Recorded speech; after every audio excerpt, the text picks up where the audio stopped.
Ёсць падступная фраза па-расійску, якую правільна не можа вымавіць амаль што ніводзін беларус. Прычым гэта фраза, якая паказвае менавіта артыкуляцыйныя асаблівасці нашай мовы. Давайте яе праверым зараз на глебе. Чытай. Гэта? Дядзі, цёці і дзеці сидзелі ў цені дрэв'яў. Ну да, менавіта пра гэта я толькі што і сказала. Красиво? Столькі дзе ідці ў гэтай фразе рускія ніколі б не вымовілі, таму што замест гэтага дзе ідці як трэба чытаць? Паспрабуй яшчэ раз. Это так, як актораў вучаць чытаць в інстытуце. Я ведаю, у цябе атрымаецца. Дяди, тети и дети сидели в тени деревьев. Вось так, сябры мае, павінна гучаць гэтая фраза. Паспрабуйце самі прамовіць гэтую фразу. І я фактычна гарантую, што адразу, без напружання, ні ў кога гэта не атрымаецца. І гэта не дзіўна, што мы прызвычаіліся вымаўляць замест мягкага «д» «дзе», а замест мягкага «т» «це», таму што гэта з'ява па меркаваннях вучоных узнікла дзесьці, фармавалася дзесьці з 14 па 16 стагоддзя. Лічы, што амаль 600 год таму. Гэтая з'ява большасцю лічыцца з'явай унікальнай, уласна беларускай, а не пазычанай ад кагосьці. Ну, па-першае, яе няма ў іншых усходнеславянскіх мовах. Яе не маюць украінцы, яе не маюць рускія, як мы ўжо заўважылі. Яна ёсць у польскай мове, але яна там трошкі іншая, значна больш выражаная. Ну і потым, як яна размяркоўваецца на тэрыторыі Беларусі, гэта значыць, што і ўсходнія, і заходнія раёны маюць яе агульнай ступені, хутчэй за ўсё яна менавіта наша аўтэнтычная, самабытная. Сябры, вы толькі ўявіце, 500-600 гадоў. Это значыцца, што і Вітаўт, і Скарына, дзекалі і цекалі роўна так, як сёння мы з вами. Але за гэтай 500-600 гадоў у нас было досыць часу, каб ненапружаны кончык нашага языка прызвычаіўся імкнуцца да пярэдняй часткі паднябення, а не да зубоў, як у рускай мове. І ў выніку, калі мы з вами памягчаем «дзе» і «це», то ў нас атрымліваецца так трошачку нязмушана шапілява.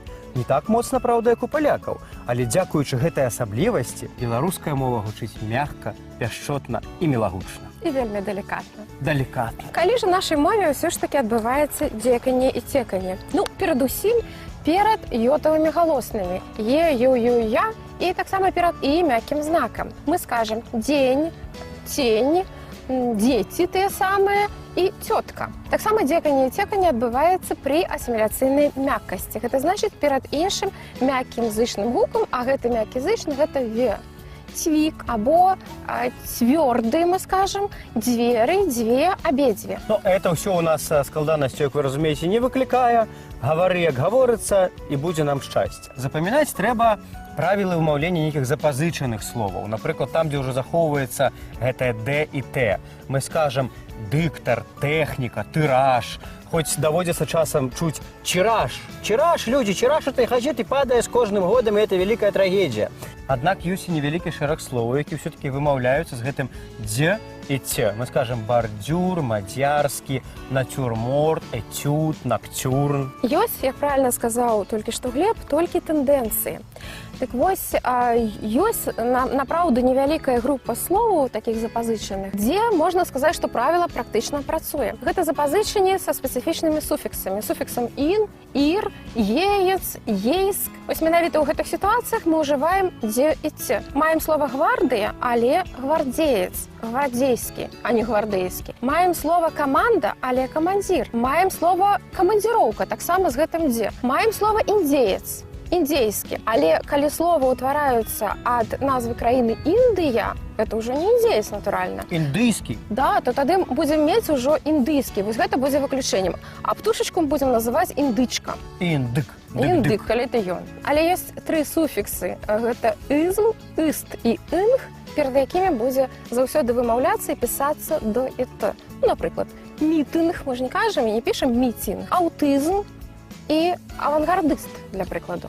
Мне здаецца, часам такія пытанні паўстаюць, калі пачынае перамяжацца літаратурнае вымаўленне і нормы класічнага правапісу вымаўлення. Класічнага. Ну, напрыклад, калі мы гаворым пра ўласныя імёны, то там мы кіруемся нормамі літаратурнага вымаўлення. Мы кажам Дзмітрый, Дзіяна, Палесціна, Людміла, Ядвіга. Але калі мы пачынаем ужо збівацца на гэта класічнае вымаўленне, то мы ўжо можам сказаць Палестына, Бляндын, Валентына, але і Валянціна, Канстантын, але і Канстантін.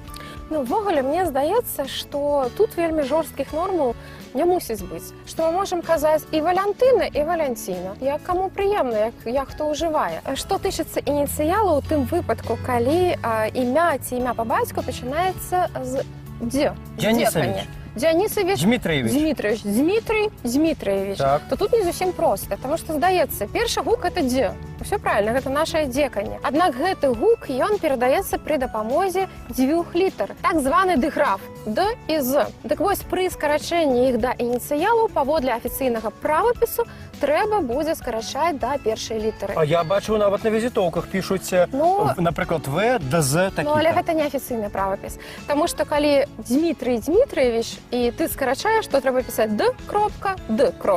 Вось так будзе паводле нашага сённяшняга дзеючага правапісу. Я нават чуў, што некаторыя абрэвіятуру беларускага дзяржаўнага універсітэта скарачаюць не як БДУ, а як БДЗУ. Ну, весёлая абрэвіатура атрымліваецца. Таксама неправільна. Не паводле афіцыйнага правапісу. Мы паразмаўлялі пра нашу фанетычную асаблівасць дзекання і цекання.